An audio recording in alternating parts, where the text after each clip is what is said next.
Praise the Lord.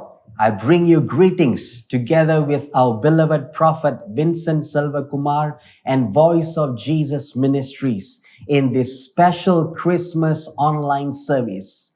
Are you excited for this day? This is the day that the Lord has made. We will rejoice and be glad in it. For Jesus is the reason that we can come before Him in this day, that we are alive, that we are born again to celebrate this day, because Jesus has sent His only begotten Son for us, that we might live again. Let us take this moment to open our hearts unto God and look to Him in prayer. Blessed Father, we thank you for this day. We thank you the life that you have given us freely. We receive your salvation, for you are the light of the world, and we look unto you, O Lord. And Father God, we pray that you will come and make known your presence, abide with us as we celebrate, sing, pray, and hear what you have to say for us in this day. And Lord God, we pray, let every hearts be open, eyes be open, ears be open to see and hear what you have in store for us in this special day. Come and unfold your plans and purposes unto us, that we may know you and experience the love of God in this special day. Come, Lord Jesus, come. We invite you. We adore you. And we are going to celebrate you this day and live high the name of Jesus. We give you all praise and glory. In Jesus' blessed name we pray. Amen.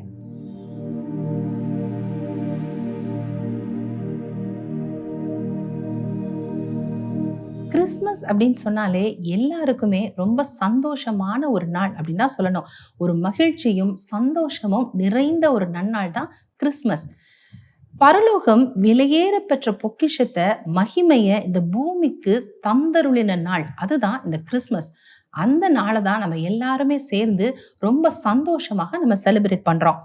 ஒருவரும் சேரக்கூடாத ஒளியில் வாசம் பண்ணுகிற தேவன் தான் நம்ம ஆராதிக்கிற தேவன். ஒருவரும் கண்டிராததும் காணக்கூடாததுமான சர்வ வல்லமையுள்ள பரிசுத்த தேவன் அவர். அப்படிப்பட்ட பரிசுத்தமான தேவன் நம்மேலே வைத்த அன்பினால பாவத்தின் அடிமைத்தனத்திற்குள்ளாக இருந்து நம்மை மீட்கணும் அப்படிங்கிறதுக்காகவும் ரட்சிக்கவும் பரலோகத்தின் மகிமையை துறந்து நம்மை போல மனிதராக இந்த பூமியிலே அவதரித்தார். அதுதான் இந்த கிறிஸ்மஸ் நன்னாள். இயேசுவின் பிறப்பு தற்செயலாக நடந்த ஒரு காரியம் அல்ல. நீங்க வேதத்துல பார்த்தோம் அப்படின்னு சொன்னா, பல தீர்க்கதரிசிகளால முன்னறிவிக்கப்பட்டு நிறைவேறின ஒரு காரியமாக தான் கிறிஸ்துவின் பிறப்பு இருக்கிறது. இயேசு கிறிஸ்துவின் மூலமாக தான் நமக்கு ரட்சிப்பும் ஆத்தும மீட்பும் பரிசாக கொடுக்கப்பட்டிருக்கிறது அப்படின்னு நம்ம சொல்ல முடியும். அப்ப அவருடைய பிறப்பை நம்ம நினைவு கூர்ந்து ரொம்ப சந்தோஷமாக இந்த நன்னாளை நம்ம செலிப்ரேட் பண்ணணும். ஏன்னா இது ஒரு நற்செய்தி அறிவிக்கிற ஒரு நன்னாளாக இருக்கிறது. இப்போவும் நம்ம கிறிஸ்மஸ் பாடல்களை எல்லாரும் சேர்ந்து சந்தோஷமாக பாட போறோம். அதை நீங்க கேட்க போறீங்க. இந்த பாடல்கள் எல்லாமே நம்முடைய தீர்க்கதரிசி சகோதரர் வின்சென்ட் செல்வகுமார் ஐயா அவர்கள் எழுதி இசையமைத்த பாடல்கள். 1980 ஆண்டுகள்ல இது எழுதப்பட்டு 1990 ஆண்டுகள்ல இது பாடல் சீடியாக வெளிவந்திருக்கு. ரட்சகர் பிறந்த நாள், மைந்தனை கண்ணுருங்க போன்ற நம்முடைய சீடிகள்ல இது வெளியிடப்பட்டு நிறைய பேருக்கு இது ஆசீர்வாதமாக இருந்துச்சு அப்படின்னு சொல்லியிருக்கிறாங்க. ஒவ்வொரு பாடல்களின் வரிகளையும் நீங்க கேட்டீங்க அப்படின்னு சொன்னா, அந்த எழுதப்பட்ட பாடல்கள் வரிகள் ஒவ்வொன்றுமே ரொம்ப அழகாகவும் ரொம்ப பொயட்டிக்காகவும் அது கருத்தாழ மிக்கதாகவும் இந்த பாடல் வரிகள் இருக்கிறத நீங்க பார்க்க முடியும். அப்படிதான் நம்முடைய ஐயா எழுதியிருக்கிறாங்க. வாங்க நம்ம எல்லாருமே கிறிஸ்துவின் பிறப்பை இந்த பாடல் மூலமாக கொண்டாடி இணைந்து பாடலாம்.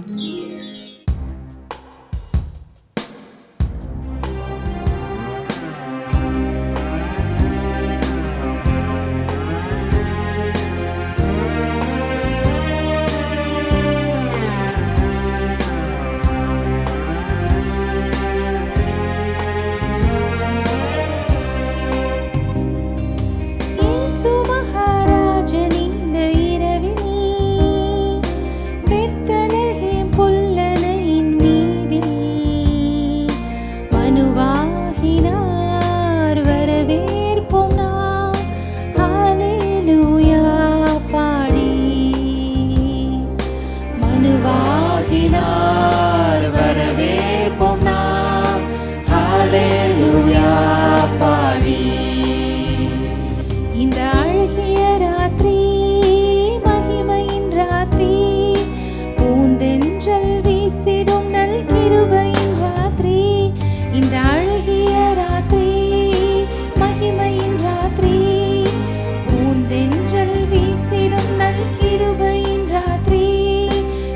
வெளிச்சம் பாரில் உதிக்கும் ராத்திரி, திவ்ய ராத்திரி.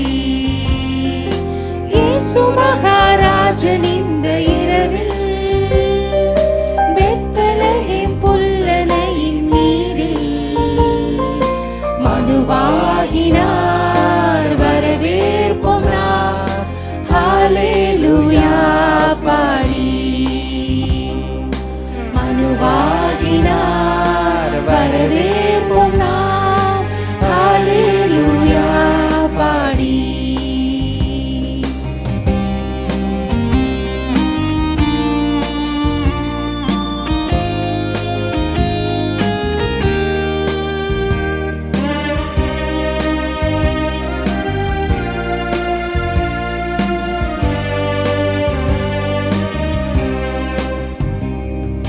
துன்மார்க்கர் வழி மாற்றும் இரட்சண்ய ராத்திரி, பாரச்சுமை சுமப்பவர் சுமை நீக்கிடும் ராத்திரி. துன்மார்க்கர் வழி மாற்றும் இரட்சண்ய ராத்திரி, பாரச்சுமை சுமப்பவர் சுமை நீக்கிடும் ராத்திரி. இருளின் மாந்தர்க்கு ஒளியை காட்டிடும் ராத்திரி, தூய ராத்திரி. இயேசு மகாராஜன் இந்த இரவில் பெத்லகேம் புல்லனையின் மீதில் மனுவாகினார், வரவேற்போம் நாம் ஹல்லேலூயா பாடி. மனுவாகினார், வரவேற்போம் நாம் ஹல்லேலூயா பாடி.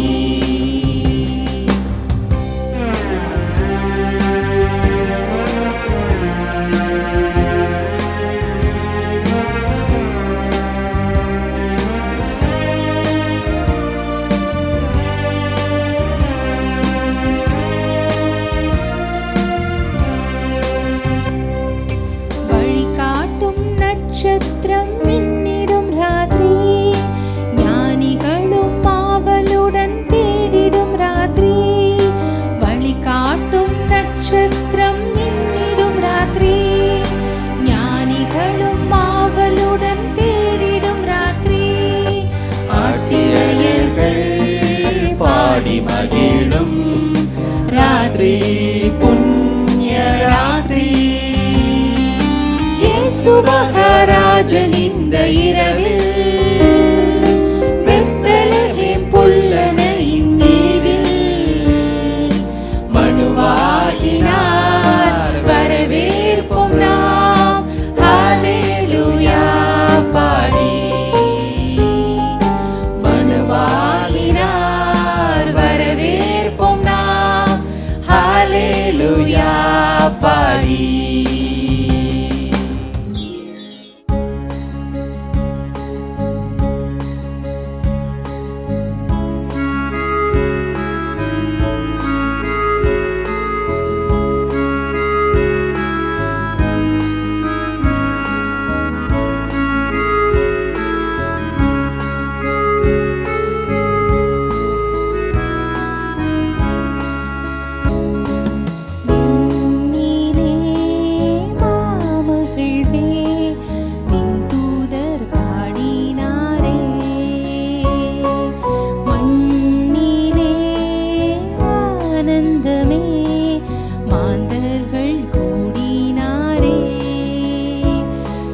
இரட்சகர் பிறந்த நாள், நம் வாழ்வெல்லாம் மலர்ந்த நாள்.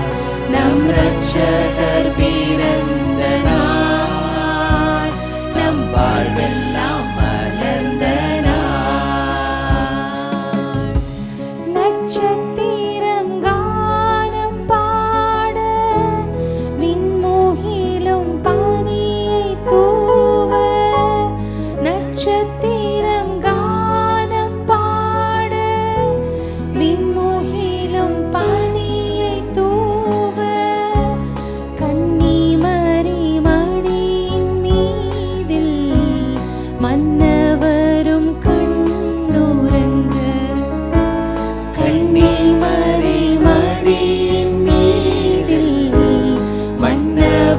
யாவரும் கண்ணுறங்க தூதர் சேனை கானம் பாட பூமியில் ஆனந்தமே. தூதர் சேனை கானம் பாட பூமியில் ஆனந்தமே. நம் இரட்சகர் பிறந்த நாள், நம் வாழ்வெல்லாம் மலர்ந்த நாள். நம் இரட்சகர் பிறந்த நாள், நம் வாழ்வெல்லாம் மலர்ந்த நாள்.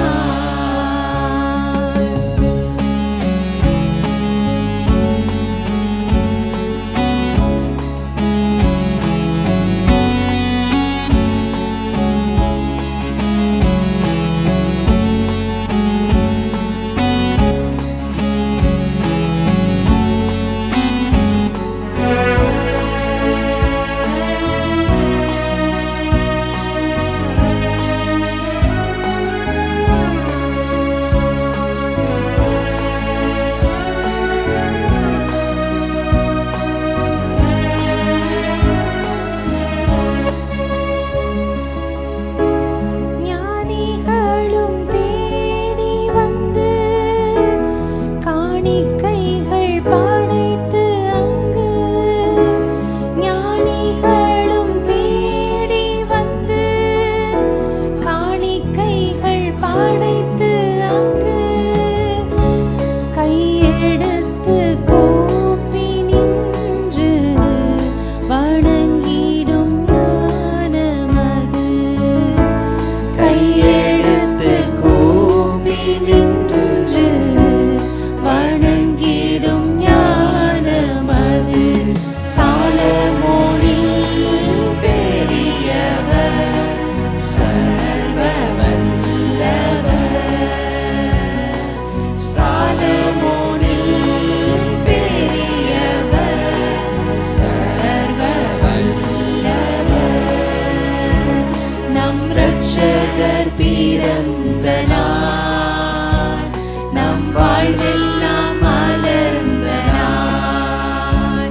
நம் இரட்சகர் பிறந்த நாள், நம் வாழ்வெல்லாம் மலர்ந்த நாள்.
ராஜாதிராஜன் மண் மீது மனுவாகவே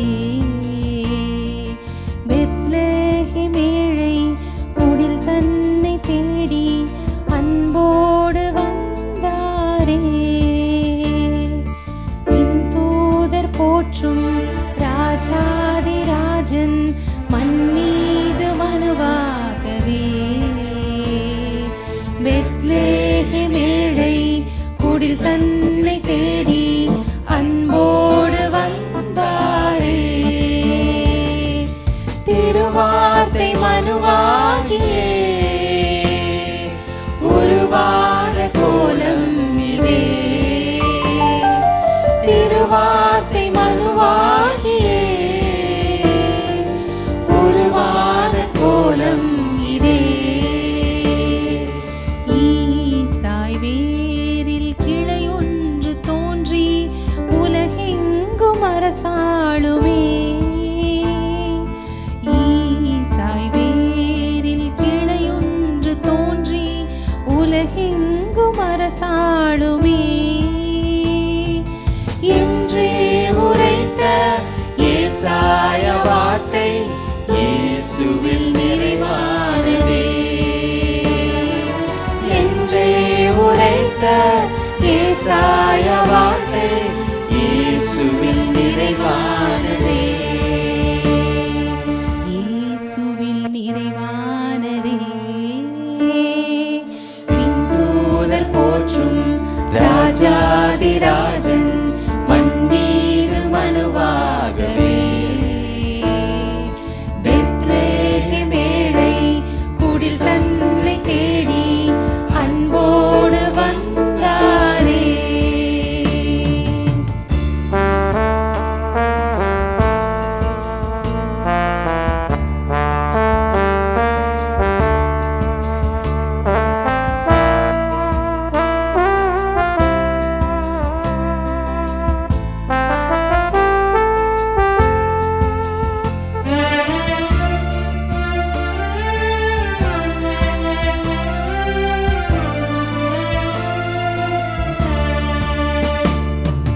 பாலாம் தீர்க்கன் நன்னாளில் சொன்ன இறைவார்த்தை நிறைவேறுதே. பாலாம் தீர்க்க அந்நாளில் சொன்ன இறைவார்த்தை நிறைவேறுதே. யாக்கோபிலே ஓர் விடிவெள்ளியாக இறைமைந்தன் உதித்தாரே. யாக்கோபிலே ஓர் விடிவெள்ளியாக இறைமைந்தன் உதித்தாரே. இறைமைந்தன் உதித்தாரே. விண்தூதர் போற்றும் ராஜாதிராஜன் மண் மீது மனுவாகவே பெத்லகேம் ஏழை குடில் தன்னை தேடி அன்போடு வந்தாரே.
வந்து பிறந்த நாளிது.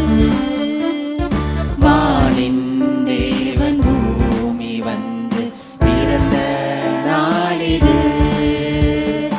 எந்தன் இதய இருளை நீக்க இயேசுதேவன், எந்தன் இதய இருளை நீக்க இயேசுதேவன், பெத்லகேமின் இருளில் இன்று ஒளியாய் தோன்றினார். பெத்லகேமின் இருளில் இன்று ஒளியாய் தோன்றினார்.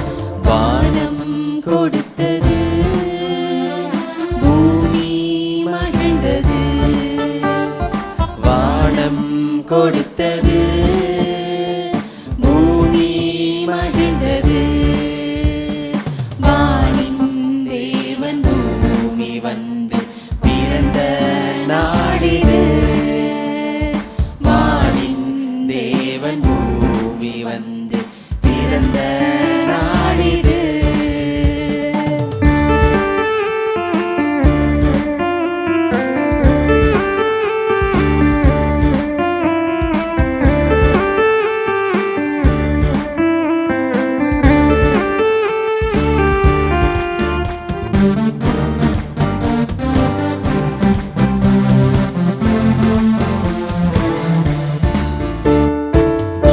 இஸ்ரவேலின் பசியை நீக்க பொழிந்த மன்னா, இஸ்ரவேலின் பசியை நீக்க பொழிந்த மன்னா, இரட்சண்ய பசியை நீக்க கிடைத்த மன்னா இயேசு.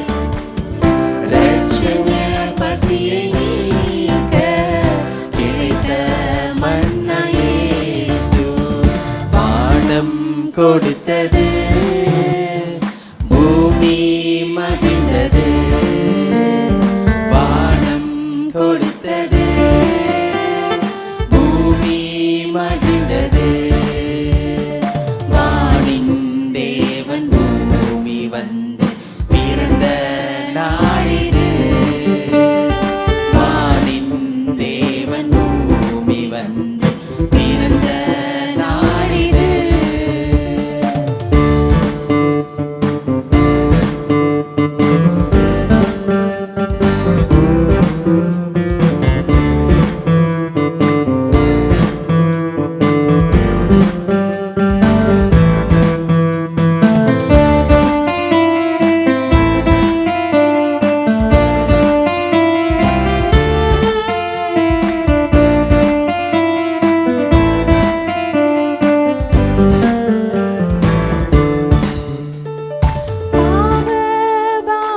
பாவபாரமெல்லாம் தோளில் தூக்கி சுமக்க, பாவபாரமெல்லாம் தோளில் தூக்கி சுமக்க, பலியாய் வந்த ஆடு பரிசுத்த தேவன் இயேசு. பலியாய் வந்த ஆடு பரிசுத்த தேவன் இயேசு. வானம் கொடுத்தது, பூமி மகிழ்ந்தது. வானம் கொடுத்தது, பூமி மகிழ்ந்தது. வானின் தேவன் பூமி வந்து பிறந்த நாளிது. வானின் தேவன் பூமி வந்து பிறந்த நாளிது. Happy Christmas, Happy Christmas, Happy Christmas, Happy Christmas, Happy Christmas, Happy Christmas, Happy Christmas, Happy Christmas.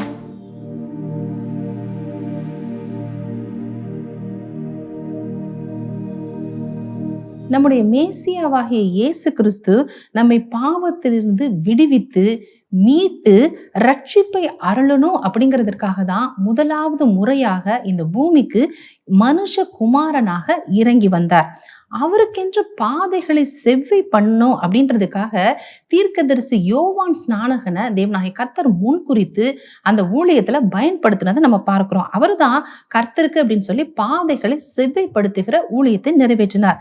யோவான் ஸ்நானகனை நம்ம பார்க்கணும் அப்படின்னு சொன்னா அவர் தனக்கு அப்படின்னு சொல்லி எந்த நோக்கத்தையும் எந்த ஒரு விருப்பத்தையுமே வைத்திருக்காம கர்த்தருடைய சித்தம் இந்த பூமியிலே நிறைவேறணும் அப்படிங்கிறதுக்காக முழுமையாக தன்னை ஒப்பு கொடுத்து அவருக்கென்று ஊழியத்தை நிறைவேற்றினதை நம்ம பார்க்கிறோம். 100% முழுமையமாக கர்த்தருடைய சித்தம் நிறைவேறணும் அப்படின்னு தன்னுடைய வாழ்க்கையை அர்ப்பணித்தவர். அதனாலதான் அந்த வசனத்துல அவர் சொல்றாரு, நீர் பெருகவும் நான் சிறுகவும் வேண்டும் அப்படின்னு அவர் தன்னுடைய அன்பை கர்த்தருக்கு வெளிப்படுத்தி காட்டுறதை நம்ம பார்க்கிறோம். அத்தனை ஆண்டு காலமாக இஸ்ரவேல் ஜனங்கள் ஒரு பாரம்பரியத்தை, ஒரு நியாய பிரமாணத்தை பின்பற்றி தான் தங்களுடைய வாழ்க்கையை அமைத்து கொண்டாங்க. அவர்களுக்கு நடுவுல இவர் யோவான் ஸ்நானகன் என்ன செய்தார் அப்படின்னு சொன்னா, இயேசு கிறிஸ்துவ இவர் தான் இந்த உலகத்தின் பாவத்தை சுமந்து தீர்க்க வந்த தேவ ஆட்டுக்குட்டி, இவரை தான் நம்ம ஏற்றுக்கொள்ளணும் அப்படின்னு சொல்லி கர்த்தரை மேசியாவாக உலகத்திற்கு அறிமுகப்படுத்தினார்.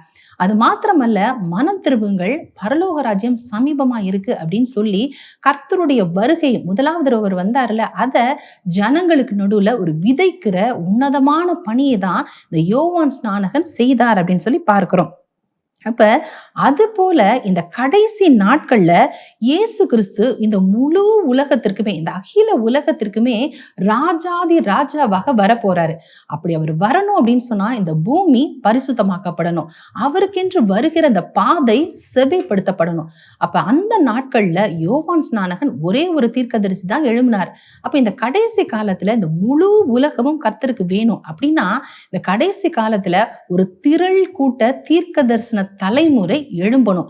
அவர்கள் எழும்பிதான் கர்த்தருக்கென்று பாதைகளை செவ்வைப்படுத்துகிற ராஜரீக பணிகளை செய்யணும் அப்படிங்கிறது தான் தேவனுடைய திட்டம். அப்ப இந்த கடைசி கால தீர்க்க தரிசன தலைமுறை எழும்பணும் அப்படின்னு சொல்லி நான் யாரையோ குறித்து இல்ல, உங்களை குறித்து தான் நான் சொல்றேன். அப்ப நாம தான் எழும்பி கர்த்தருக்கென்று பெரிய காரியங்களை, பாதைகளை அமைக்கிற பணிகளை செய்யணும். இதை குறித்த ஒரு காணொளியை தான், ஒரு சின்ன வீடியோவை தான் இப்ப நம்ம பார்க்க போறோம். இதனுடைய கான்செப்ட் எப்படி அப்படின்னு சொன்னா, தீர்க்கதரிசி யோவான் ஸ்நானகன் அவர்கள் இருதயத்திலிருந்து அவருடைய மனம் திறந்து அவருடைய பாரத்தை நம்மோடு ஷேர் பண்ற மாதிரி எடுக்கப்பட்ட ஒரு சின்ன கான்செப்ட் வீடியோ தான். இதை கவனமா நம்ம பார்த்து அதனுடைய முடிவுல இதற்காக நம்ம எல்லாருமே சேர்ந்து ஜெபிக்க போகிறோம்.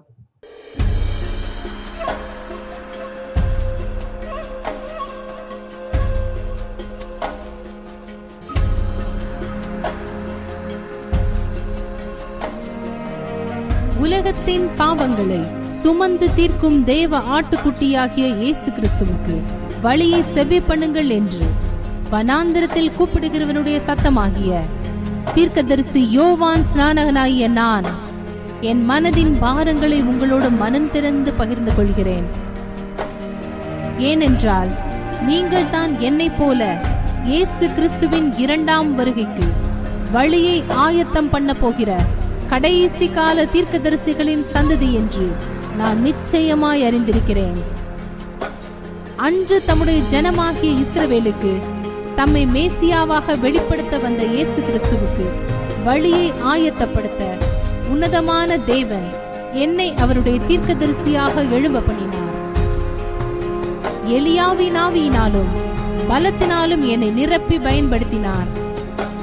அதை போலவே அவருடைய 2ஆம் வருகைக்கு முன்பாக இந்த முழு உலகத்தையும் அவருக்கென்று ஆயத்தப்படுத்த என்னை போல திரளான கூட்ட தீர்க்கதரிசிகளை எழுப்பவே தேவாதி தேவன் தமது மனதில் வைத்திருக்கிற மகா பெரிய திட்டமாகிய தேவ ரகசியத்தை நான் உங்களுக்கு சொல்லி உங்கள் ஆவியை அனலாக்கி எழுப்பிட வேண்டும் என்பதே என் உள்ளத்தின் பாரமும் வாஞ்சையுமாயிருக்கிறது.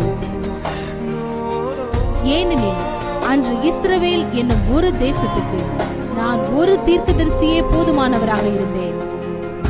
ஆனால் இந்த கடைசி காலத்தில் அந்தகாரத்திலும் மரண இருளிலும் இருக்கிற ஜனங்களுக்கு மெய்யான ஒளியாகிய இயேசு கிறிஸ்துவை இந்த முழு உலகிற்கும் இரட்சகராகவும் ராஜாதி ராஜாவாகவும் வெளிப்படுத்தி காண்பிக்கவும், கர்த்தருக்கென்று உத்தமமான ஜனமாக மாற்றவும் ஒரு தீர்க்கதரிசி அல்ல, ஒரு எலியா அல்ல, ஒரு திரள் கூட்டமாகிய தீர்க்கதரிசிகள் எழும்ப வேண்டும். அநேக எலியாக்கள் எழும்ப வேண்டும். அது இந்த கடைசி கால யவன சந்ததியான நீங்கள் தான் என்பதை நான் நிச்சயமாக அறிவேன். ஆகையால் அழிந்து போகும் இவ்வுலகத்தின் ஆசைகளை இச்சைகளை உதறி தள்ளிவிட்டு தேவன் கொடுத்திருக்கிற இந்த காலங்களையும் நேரங்களையும் சரியாய் பயன்படுத்தி உங்களை பலப்படுத்திக் கொள்ளுங்கள். ராஜாதி ராஜாவாகிய நம் இயேசு ராஜாவிற்கு இந்த பூமியை ஆயத்தப்படுத்தவும், அதற்காக அவர் அளிக்கும் கடைசி கால அபிஷேகத்தையும் பலத்தையும் பெற்றுக்கொண்டு அனைத்து ஜனங்களையும் தேவனிடத்தில் சேர்க்கும் உன்னதமான கடைசி கால தேவ பணியை செய்திடும் தலைமுறையாய் எல்லா சபைகளும் வாலிபர்களும் தங்கள் உத்தரவாதத்தை உணர்ந்து எழும்பிட வேண்டும் என்பதே யோவான் ஸ்நானகனாகிய என்னுடைய விருப்பமும் பாரமுமாயிருக்கிறது.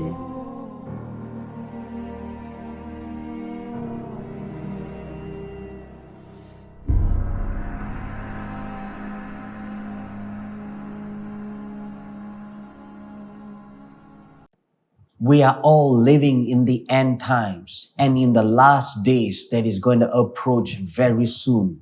God is about to raise a prophetic army, the last days generation, where God is going to pour out His Spirit upon all flesh with one voice. Not just a voice, but a prophetic sound that God is going to raise a company of people, not a platform. As John the Baptist prepared the way for the first coming of Jesus Christ, so now the Spirit is forming a nameless, faceless people, a prophetic generation with hearts aligned with God. Their hearts are crying out, "Prepare ye the way of the Lord, purified, made holy by the Lord, set apart to prepare the highway for the King to appear in the earth." This is not a generation driven by fame or popularity, but by implicit obedience, not moved by the fear of the world, but giving reverence to the King of Kings and the Lord of Lords. They are called to stand in the gap, to read the times and season that they are living in, to discern the spirit, the movement of what God is about to do in this final hour, and to call all the nations to return back to the Lord thy God. The mandate of the prophetic generation will prepare the way of the Lord to restore the hearts of the fathers to the children and hearts of the children to the fathers, that the fear of God will be brought back into the church. Our hearts, our life, where reverence once lost will be renewed once again, calling every heart to repent and return with fire and mercy. When we all come to God, He is merciful and just to forgive us, clearing the spiritual pathway, breaking off every deception, every darkness, confronting every works of compromise, every sin, and straightening what is made crooked, living as signs and wonders, being a witness for the Lord. Their lives will become a message for the world to see and know that Christ is living in us. We all to unite as a body, not divided by our ranks or titles, nations and tradition, but submitted with one appeal to the King. The spirit of John, the authority of Christ that was upon his life. He carried the spirit and power of Elijah. Likewise, to turn the hearts back to God, he walked in such humility and obedience, saying, "We are not the Christ, But there's one greater than I, mightier than I, whose shoelace I'm not worthy to tie. He is the Messiah. So let Jesus increase and I decrease.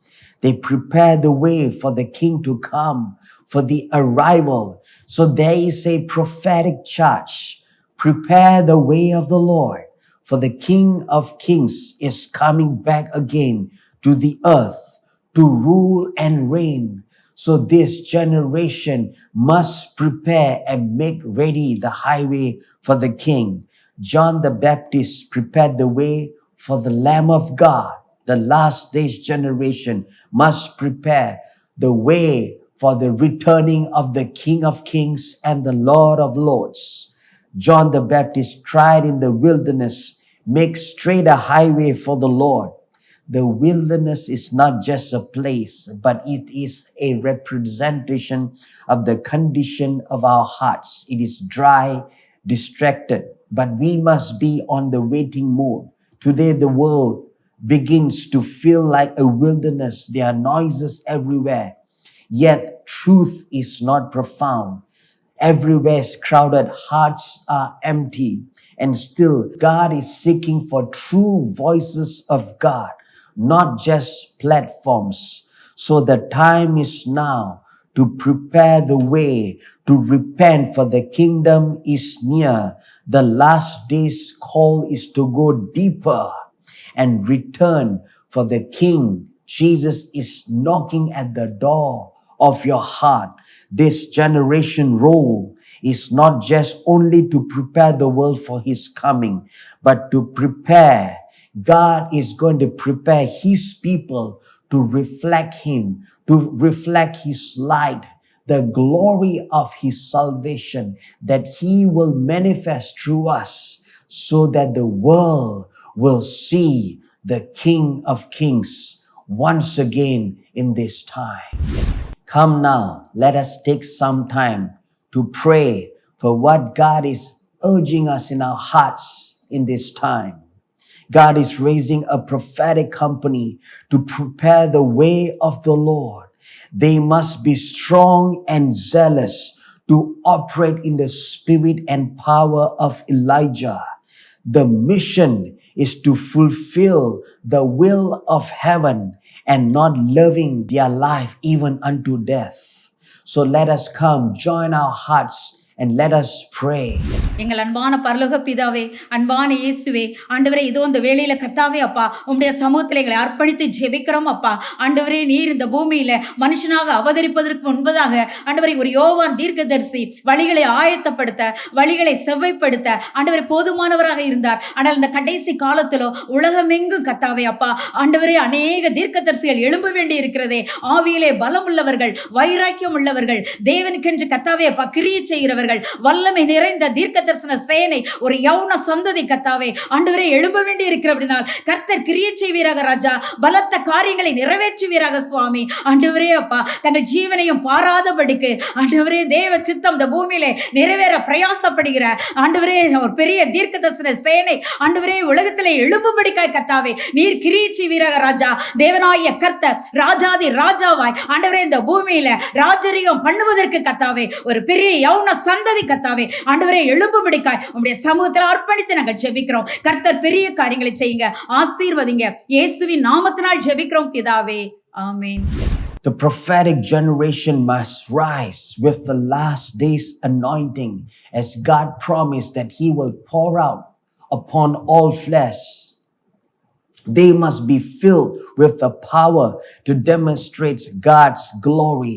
Their heart must be filled with such zeal for the house of God, to fight back and to take back from the enemy what God has given for the church.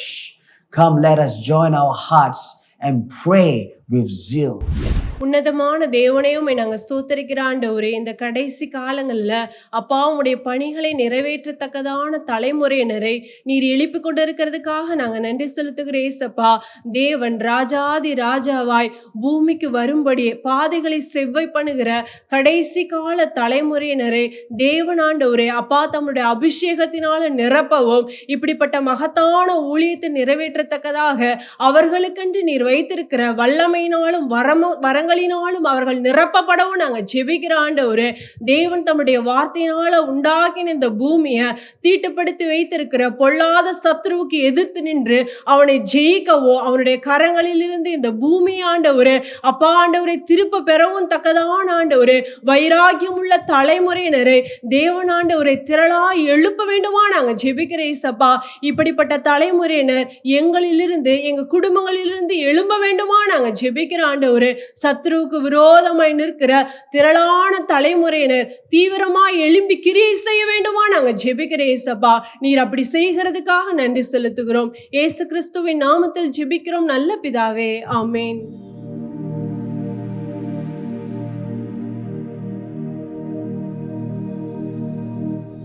நம்ம இவ்வளவு நேரமும் Christmas பாடல்களை எல்லாருமே சேர்ந்து பார்த்தோம். நீங்களும் அந்த பாடல்களை எங்களோடு கண்டிப்பாக சேர்ந்து பாடியிருப்பீங்க, அப்படிதானே? அதை தொடர்ந்து நம்ம யோவான் ஸ்நானகனை போல கடைசி கால தீர்க்க தரிசன தலைமுறை எழும்பி ராஜாதி ராஜாவான இயேசு கிறிஸ்து மறுபடியுமாக இந்த பூமிக்கு வரும்படி வழியை ஆயத்தப்படுத்தணும் அப்படிங்கிறதற்காக ஒரு காணொலியும் நம்ம பார்த்துட்டு அதை தொடர்ந்து நம்ம ஜெபித்தோம். இந்த வேளையிலையும் ஒரு கிறிஸ்மஸ் சிறப்பு செய்தியை தான் நம்ம கேட்க போறோம். அது எந்த பத்தி அப்படின்னு சொன்னா, நம்ம ஒவ்வொரு வருடமுமே கிறிஸ்மஸை கொண்டாடுறோம். ஆனா ஒரு அர்த்தமுள்ள கிறிஸ்மஸ்னா என்ன அப்படிங்கிறத தெரிந்து கொண்டு இந்த வருடம் ஒரு அர்த்தமுள்ள கிறிஸ்மஸை நம்ம எல்லாரும் சேர்ந்து செலிப்ரேட் பண்ணணும் அப்படிங்கிறது தான் இந்த செய்தியோட நோக்கம். சரி, கிறிஸ்மஸ் அப்படின்னு சொன்னாலே அது ஒரு ஜாய்ஃபுல் செலிப்ரேஷன் அப்படிதான் நம்ம சொல்லணும். ஏன்னா எல்லா இடத்துலையும் குடும்பங்கள் நடுவில், ஃப்ரெண்ட்ஸ் நடுவில், சபைகள் நடுவில் நிறைய கலர்ஃபுல்லாக இருக்கும், ரொம்ப சந்தோஷம் நிறைந்து இருக்கும். எதற்காக இந்த சந்தோஷம் அப்படின்னு சொன்னா, அந்த சந்தோஷத்தினுடைய நோக்கம் என்ன அப்படின்னா, வானத்தையும் பூமியும் படைத்த சர்வ வல்லமையுள்ள தேவாதி தேவன் பரலோகத்தை விட்டு மனிதர்களான நம்மேலே வைத்த அன்பினால இங்க இறங்கி வந்தார். இந்த பூமிக்கு அவர் இறங்கி வந்தார் அப்படிங்கிறது எவ்வளவு பெரிய ஒரு நற்செய்தி பாருங்களேன். கர்த்தர் நம்மேல் வைத்த அன்பின் நிமித்தமாக இந்த உலகத்திற்கு கடந்து வந்தார். இந்த சந்தோஷத்தை நினைவு கூர்ந்து கொண்டாடுகிறது தான் கிறிஸ்மஸ். தேவன் மட்டும் ஒருவேளை நமக்காக வரலை அப்படின்னு வச்சுக்கோங்களேன், என்ன நடந்திருக்கும்? கொஞ்சம் யோசிச்சு பார்ப்போமே. நம்முடைய வாழ்க்கையில பாவத்தின் பிடியில, சாபத்தின் கட்டுக்கள்ல, அதே போல ஜென்ம சுபாவத்துல, அதே போல தலைமுறையாக வருகிற பாவ கட்டுக்களினால நம்ம பிடிபட்டிருப்போம், அப்படித்தானே? கர்த்தர் மாத்திரம் நமக்கு வரலை அப்படின்னு சொன்னா நம்முடைய ஆத்துமா மரித்து போயிருக்கும். மரணத்தின் நடுவுல தான் நம்ம இருந்து கொண்டு இருப்போம். அப்ப கர்த்தர் நமக்காக வந்ததுனால மட்டும்தான் அவர் மூலமாக நமக்கு ரட்சிப்பும் பாவ மன்னிப்பும் ஆத்தும மீட்பும் நமக்கு பரிசாக கர்த்தர் கொடுத்திருக்கிறார். இது எத்தனை ஒரு பாக்கியம் அப்படின்னு பாருங்களேன். நம்ம எல்லாருமே ரொம்ப பிளெஸட் அப்படின்னு தானே சொல்லணும். அப்ப கர்த்தர் நமக்காக ஒரு விலை கிரயத்தை கொடுத்து, அந்த விலை கிரயம் என்ன அப்படின்னு சொன்னா, அவருடைய ஒரே பேரான குமாரனை நமக்காக தந்துருளினார். அப்ப இப்படிப்பட்ட ஒரு விலை கிரயத்தை நமக்காக கொடுத்து நம்மை அவரோடு இணைத்து கொண்டாராம். அப்ப இது எத்தனை அன்பு அப்படிங்கிறத நினைத்து பார்க்க வேண்டும். இயேசு கிறிஸ்து மூலமாக மட்டும்தான் இந்த நாட்கள்ல நம்ம பரலோகத்தோட நம்ம மறுபடியுமாக இணைக்கப்பட்டிருக்கிறோம். ஏன் பரலோகத்தோட நம்ம மறுபடியுமாக இணைக்கப்பட்டிருக்கோம்? அப்ப ஆரம்பத்துல எப்படி இருந்துச்சு அப்படின்னு சொன்னா, எல்லாருக்கும் தெரிந்த ஒரு காரியம் தான். அதை மறுபடியுமாக நான் நினைவுபடுத்துகிறேன். ஆண்டவராகிய தேவன் இந்த பூமியை உருவாக்கின போது ஒவ்வொன்றையும் நல்லது நல்லது நல்லதுன்னு பார்த்து தான் படைத்தார். யாருக்கு நல்லது அப்படின்னு பார்த்து படைத்தார் அப்படின்னு சொன்னா, தமது ரூபமாகவும் சாயலாகவும் ஒரு மனிதனை சிருஷ்டிக்க போறார். அந்த மனிதனுக்கு தான் அவர் வாழுகிறதுக்கு ஏற்றபடி, அந்த தலைமுறைகளுக்கு ஏற்றபடி அந்த பூமி நல்லதா இருக்கணும் அப்படின்னு சொல்லி பார்த்து அதை சிருஷ்டித்தார் அப்படின்னு சொல்லி ஆதியாகமத்துல நம்மால வாசிக்க முடியும்.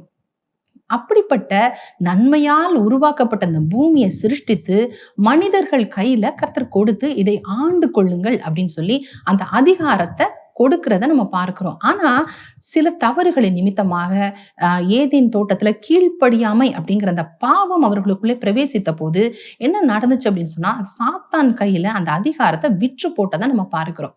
பாவம் உள்ள வந்துருச்சு அப்படின்னு சொன்னா இயேசு கிறிஸ்து அந்த இடத்துல இருக்க முடியாது, அப்படித்தானே? ஏன்னா பரிபூரணப்பட்டவர் நம்முடைய தேவன் மட்டும்தான். பரிசுத்தத்துல எவ்வளவு வேணும், ஒரு சின்ன குறை கூட இல்லாத அளவுக்கு பரிபூரணம் 100%. அப்படிப்பட்ட பரிபூரணமான பரிசுத்தர் நம்முடைய இப்படிப்பட்ட பாவத்தின் நடுவில் எப்படி வந்து இருக்க முடியும்? அப்ப அந்த இடத்துல என்ன நடந்துச்சு அப்படின்னு சொன்னா, மனிதர்களுக்கும் இயேசு கிறிஸ்துவுக்கும் நடுவுல ஒரு பெரிய தடைச்சுவர், ஒரு பெரிய லாங் டிஸ்டன்ஸ் அந்த இடத்துல வந்ததை பார்க்கிறோம். கர்த்தரால பார்க்கவே முடியாது. ஏன்னா பாவம் அந்த இடத்துல மூடி இருக்கு, ஒரு பாவ தடைச்சுவர் மாதிரி அங்க வந்திருக்கு. அப்ப தேவனால மனிதர்களோட சேர்ந்து தொடர்ந்து பயணம் செய்ய முடியாது. இப்படி காலங்கள் போய்கொண்டே இருக்கு. கர்த்தரும் மனிதரும் பிரிந்திருக்கிற ஒரு சிச்சுவேஷன். அப்ப கர்த்தர் பார்க்கிறாரு, எப்படி நம்ம எவ்வளவு பார்த்து எல்லாத்தையும் நம்ம படைத்தோமே, அப்ப இந்த சித்தம் நிறைவேற முடியாதபடிக்கு தடை இருக்கே, அப்ப என்ன செய்யறது அப்படின்னு சொல்லி யோசித்த பொழுது தேவனாகிய கர்த்தர் எந்த மனிதனையுமே பூரணப்பட்ட மனிதனாக பார்க்க முடியல. ஏன் அப்படின்னு சொன்னா, மனிதர்களுக்குள்ளாக கண்டிப்பாக பாவம் நிறைந்திருந்தது. அப்ப எப்படி மறுபடியும் இணைக்கிறது, எப்படி அந்த லிங்கை கொண்டு வர்றது? அதனால தம்முடைய ஒரே பேரான குமாரனை இந்த பூமிக்கு அவர் தந்தருளினார் அப்படின்னு சொல்லி யோவான் 3ஆம் அதிகாரம் 16ஆம் வசனத்துல நீங்க வாசிக்க முடியும். அவர் தந்தருளினதுனாலதான். அது எவ்வளவு பெரிய ஒரு அன்பு அப்படின்னு பாருங்களேன். அன்பு அப்படின்னு சொன்னாலே ஒரு காரியத்தை நான் இங்க சொல்லணும். வார்த்தையில நம்ம அன்பா இருக்கிறேன் அப்படின்னு நம்ம சொல்றோம்னு வச்சுக்கோங்களேன், அந்த அன்பு நம்மளால உணர முடியுமா? யோசிச்சு பாருங்களேன். அன்பு அப்படின்னு சொன்னாலே அதை நம்ம கொடுத்து காட்டணும். அந்த அன்பை காட்டினாதானே அது அன்பு அப்படிங்கிறத உணர முடியும்.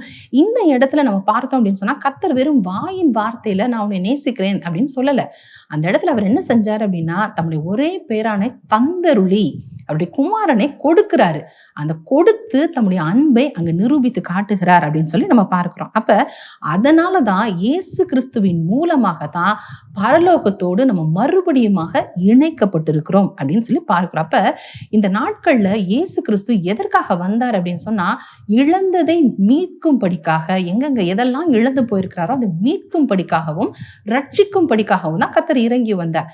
எதை இழந்தாரு அப்படின்னு சொன்னா, மனிதனை தானே ரொம்ப ஆசையாக அவர் சிருஷ்டித்தாரு. அப்ப இழந்து போன அந்த மனிதனையும், அந்த மனிதன் கையில கொடுத்த பூமி இருக்கு பாருங்களேன், அதையும் மனிதன் என்ன செஞ்சுட்டான், சாத்தான் கையில இழந்து போயிட்டான். அப்ப இந்த ரெண்டையுமே மீட்கும்படிக்காக தான் இயேசு கிறிஸ்து இந்த உலகத்திற்கு இறங்கி வந்தார். இதுதான் ஒரு மகா பெரிய ஒரு நற்செய்தியாக நமக்கு கொடுக்கப்பட்டிருக்கிறது. இயேசு கிறிஸ்து எதற்காக நம் நடுவிலே இறங்கி வந்தார் அப்படின்னு சொல்லி நம்ம ஒரு சில காரியங்கள் நம்ம தெரிந்து கொள்ளணும் அப்படின்னு சொன்னா, முதலாவது நமக்கு நித்திய ஜீவனை அளிக்கும்படிக்காக, நித்திய ஜீவனை நமக்கு கொடுக்கணும் அப்படிங்கிறதற்காக தான் கர்த்தர் இறங்கி வந்தார். யோவான்ல நம்ம இப்பதான் வாசிச்சோம் இல்லையா, அந்த இடத்துல கர்த்தர் எழுதியிருக்கிறாரு, நித்திய ஜீவனா ஒரு இட்டர்னிட்டி, அதை நமக்கு கொடுக்கணும் அப்படிங்கிறதுக்காக தான் கர்த்தர் மனிதனாக இந்த பூமியிலே அவதரித்தார் அப்படின்னு சொல்லி நம்ம பார்க்கிறோம். நித்திய ஜீவன் அப்படின்னு சொன்னா அவரோடையே நம்ம சேர்ந்து வாழுகிற ஒரு வாழ்க்கை. இந்த நாட்கள்ல நம்ம பார்த்தோம் அப்படின்னு சொன்னா, மனிதர்கள்ல அநேகர் பாவத்துல கட்டப்பட்ட ஒரு பிடியில தான் இருக்கிறத நம்ம பார்க்கிறோம். அப்ப கர்த்தர் இந்த இடத்துல வந்ததுனால மட்டும்தான் அவர்களுக்கு ஒரு ஆத்தும மீட்பையும் நித்திய ஜீவனையும் பரிசாக கொடுத்திருக்கிறார் அப்படின்னு சொல்லி பார்க்கிறோம். ரெண்டாவது எதற்காக வந்தார் அப்படின்னு சொன்னா, நம்மை உயர்த்தும் படிக்காக அவர் இறங்கி வந்தார் அப்படின்னு சொல்லி பார்க்கிறோம். மனிதர்களான நாம பாவத்தின் பிடியிலும் உலகத்தின் கட்டுக்களிலும் ரொம்ப கீழான ஒரு நிலைமையில நம்ம கட்டப்பட்டு அப்படி இருக்கிறோம். அப்ப தேவனாகிய கர்த்தர் உன்னதத்தை விட்டு இறங்கி வந்தார். அவர் வந்ததுனால இன்னைக்கு நம்ம உயர்த்தப்பட்டிருக்கிறோம் அப்படிங்கிறது தான் உண்மை. அவர் தம்முடைய இரத்தத்தினாலே நம்ம சம்பாதித்து கொண்டார். அப்ப அவர் இறங்கி வந்தார் அப்படிங்கிறதுனாலதான் இன்னைக்கு நீங்களும் நானும் ராஜாக்களும் ஆசாரியர்களுமாய் ரொம்ப அவருடைய கிருபாசன தண்டையில தைரியமாக நம்ம சேர முடியுது. அது இயேசுவினால உண்டான ஒரு காரியம் அப்படிங்கிறது தான் நம்ம தெரிந்து கொள்கிறோம்.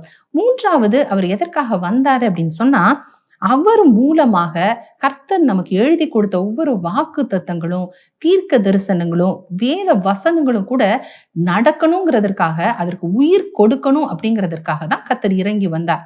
எந்த ஒரு காரியத்தையுமே நம்ம ஜஸ்ட் சொன்னா அது எப்படி நடக்கும்? அது வெறும் வாயின் வார்த்தையோட இல்லாத படிக்கு அந்த இடத்துல அதற்கு உயிர் கொடுத்து நம்மேல அது அப்படி நடக்கணும் அப்படிங்கிறதுக்காக சொன்ன வாக்கு தத்தங்களா இருக்கலாம், அதே போல தீர்க்க தரிசன வசனங்களா இருக்கலாம். இது எல்லாமே உயிர் பெற்று எழும்பணும் அப்படிங்கிறதுக்காக தான் தேவனாகிய கர்த்தர் இறங்கி வந்தார். 4வது ஒரு காரியம், கர்த்தர் ஏன் பூமிக்கு வந்தாரு அப்படின்னு சொன்னா, நமக்குள்ளே வாசம் பண்ணும்படிக்காக கர்த்தர் இறங்கி வந்தார் அப்படின்னு சொல்லி யோவான் 1ஆம் அதிகாரம் 16ஆம் வசனத்துல எழுதப்பட்டிருக்கு. அந்த 14ஆம் வசனத்துல நீங்க வாசிச்சீங்க அப்படின்னு சொன்னா, அந்த வார்த்தை மாம்சமாகி நமக்குள்ளே வாசம் பண்ணினார் அப்படின்னு சொல்லி அந்த வசனத்துல எழுதப்பட்டிருக்கும். அப்ப அதுதான் இம்மானுவேல், தேவன் நம்மோடு இருக்கிறார் அப்படின்னு அர்த்தம். அப்ப தேவனாகிய கர்த்தர் பார்த்தாரு, பாவத்து நிமித்தமாக பிரிந்திருந்தது, தம்முடைய ஒரே பேரான குமாரனை அனுப்பி என்ன செஞ்சார் அப்படின்னா அவரோடு நம்ம இணைத்து கொண்டார். அதுல இருந்து நமக்குள்ளாக எப்பயுமே 24 மணி நேரமும் கர்த்தர் நம்மோடு வாசம் பண்ணணும் அப்படிங்கிறதுக்காக தான் தம்முடைய ஒரே பேரான குமாரனை அனுப்பினார் அப்படின்னு சொல்லி பார்க்கிறோம். அப்ப எத்தனை ஒரு அன்பு அப்படின்னு பாருங்களேன்.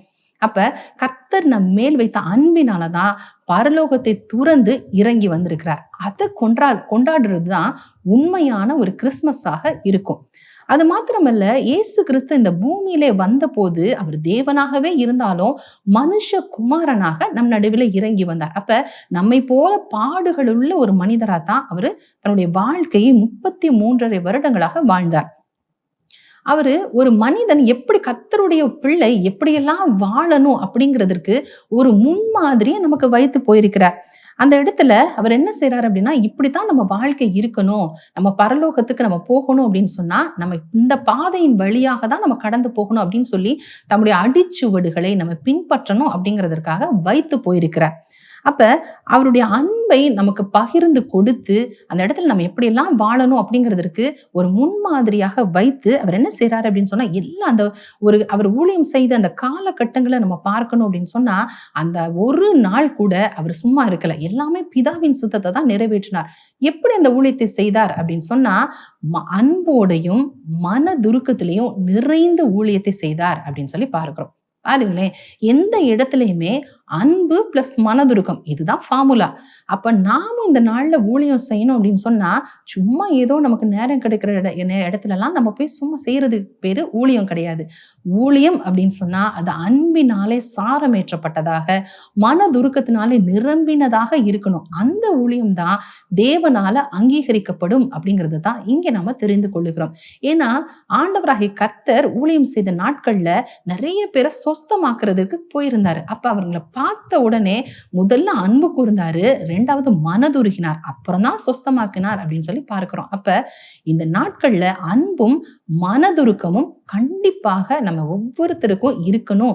அப்படி இருந்துதான் நம்முடைய வாழ்க்கையை லீட் பண்ணணும் அப்படின்னு சொல்லி அவர் நமக்கு ஒரு மாதிரியை முன்மாதிரியை வைத்து போயிருக்கிறார். அதன்படி நம்ம ஃபாலோ பண்ணணும் அப்படிங்கிறது தான் இங்க நாம கற்றுக்கொள்கிறோம்.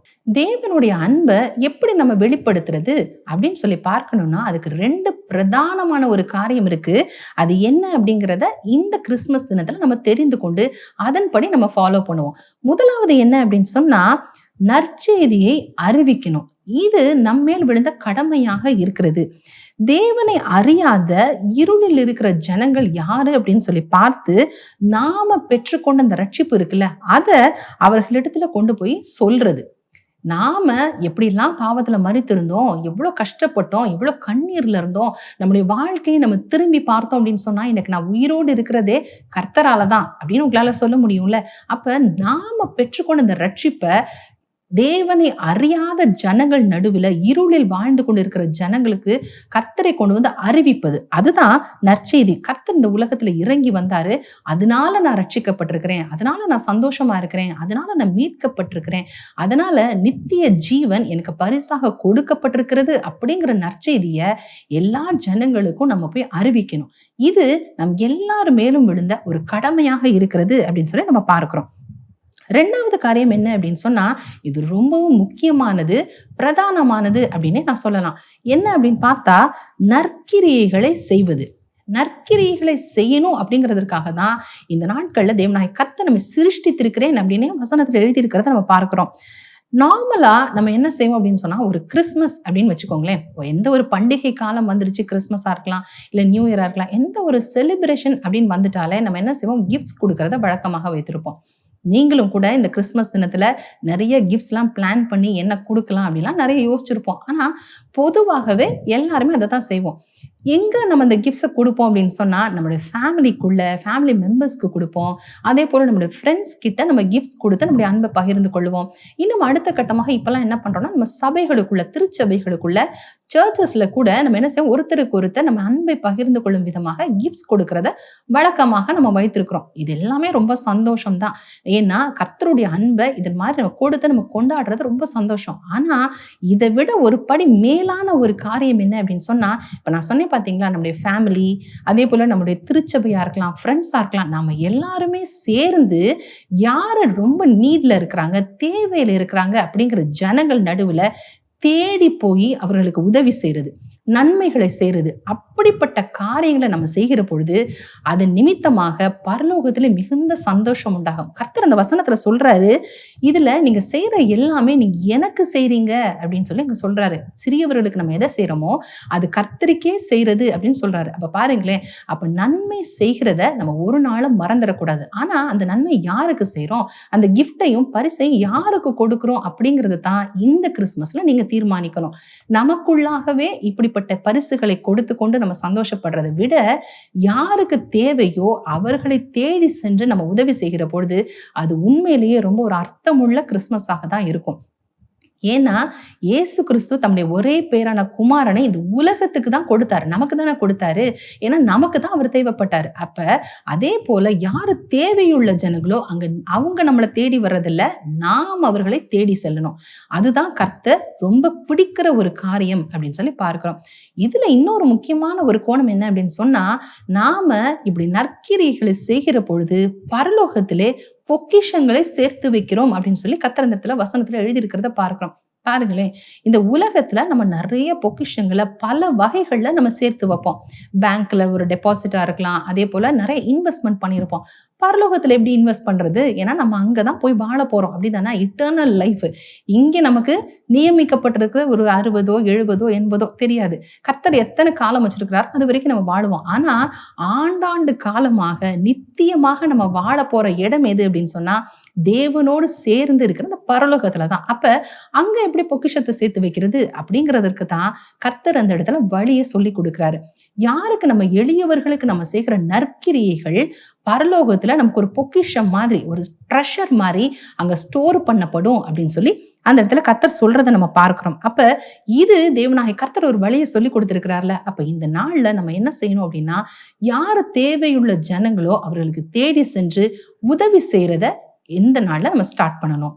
பரலோக ராஜ்யத்துல பொக்கிஷங்களாக கருதப்படுவது எது அப்படின்னு சொல்லி பார்த்தா, முதலாவது இப்ப நான் சொன்னேன்ல, நம்ம செய்கிற நற்கிரியைகள், இது பரலோகத்துல பொக்கிஷங்களாக நம் பேர்ல சேவ் பண்ண அங்க வைக்கப்பட்டிருக்கும். ரெண்டாவது, நாம பிறருக்காக செய்கிற ஊக்கமான ஜெபங்கள், அதுவும் ஒரு ட்ரெஷர் மாதிரி பரலோகத்துல ஸ்டோர் பண்ணி வைக்கிற ஒரு காரியம். மூன்றாவது, யாருக்கு தேவை அப்படின்னு பார்த்தா, அவங்களுடைய ஆத்துமாவுக்கு ஒரு ரட்சிப்பை கொடுக்கிறோம் பாருங்களேன், சுவிசேஷத்தை அறிவிக்கிறது, அது பரலோகத்துல ஒரு ட்ரெஷர் மாதிரி, ஒரு பொக்கிஷம் மாதிரி நம் பேர்ல ஒரு அக்கவுண்ட்ல எழுதப்பட்டிருக்கும். அப்ப இந்த நாள்ல நான் இப்ப சொன்னேன்ல, என்னென்ன எந்தெந்த விதத்துல எல்லாம் பரலோகத்துல பொக்கிஷத்தை சேர்த்து வைக்க முடியும் அப்படின்னு, அப்படிப்பட்ட காரியங்களை நம்ம எல்லாரும் கருத்தாக நம்ம செய்யணும்.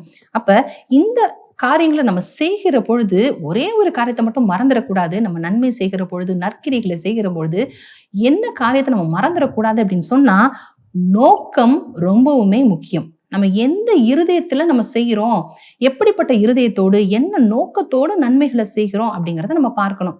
பொதுவாகவே மனிதர்களுடைய மனம் எப்படி இருக்கும்னு சொன்னா, பக்கத்துல இருக்கிறவங்க நம்மளை எப்படி பாக்குறாங்க அப்படின்னு சொல்லி எப்போ பார்த்தாலுமே ஃபோக்கஸ் மனிதர்கள் மேல இருக்கும், அவங்க நம்மளை எப்படி நினைக்கிறாங்க அப்படின்னு சொல்லி. ஆனா நம்ம ஒரு நன்மைகளை செய்கிற பொழுது பரலோக பிதா சந்தோஷப்படும்படி தான் நம்ம செய்யணுமே தவிர, நம்ம எப்படி செஞ்சா ஜனங்கள் நம்மளை எப்படி அப்ரிஷியேட் பண்ணுவாங்க, அவங்களுக்கு முன்பதாக நம்ம எப்படி மேன்மையாக இருக்கலாம் அப்படிலாம் நம்ம யோசிக்காதபடிக்கு நாம முழு இருதயத்தோட அன்பிலையும் மனதுருக்கத்திலையும் நிறைந்து நன்மைகளையும் தான தர்மங்களையும் நற்கிரியைகளையும் செய்யணும் அப்படிங்கிறது தான் இன்றைய தினத்துல நம்ம கற்றுக்கொள்கிறோம். அப்ப ஒரு நற்செய்தியை அறிவிக்கிறதும், யாரெல்லாம் தேவையோ அந்த ஜனங்களுடைய ஆத்துமாக்களை மீட்கிற நற்செய்தியை ஜனங்களுக்கு கொண்டு போறதும், அதே போல யாரெல்லாம் தேவைகள் இருக்கிறாங்க அவர்களுக்கு நடுவில் நற்கிரியைகளை செய்கிறதும் தான் ஒரு உண்மையிலேயே அர்த்தமுள்ள கிறிஸ்மஸாக பூரணப்படுத்தப்படும் அப்படிங்கிறது தான் இன்றைய தினத்துல நம்ம கற்றுக்கொள்கிறோம். இயேசு கிறிஸ்துவின் நாமத்தினாலே உங்க எல்லாருக்கும் கிறிஸ்மஸ் நல்வாழ்த்துக்களை தெரிவித்துக் கொள்கிறேன். The joy of the Christmas and the blessings of the Lord be with you all. Amen.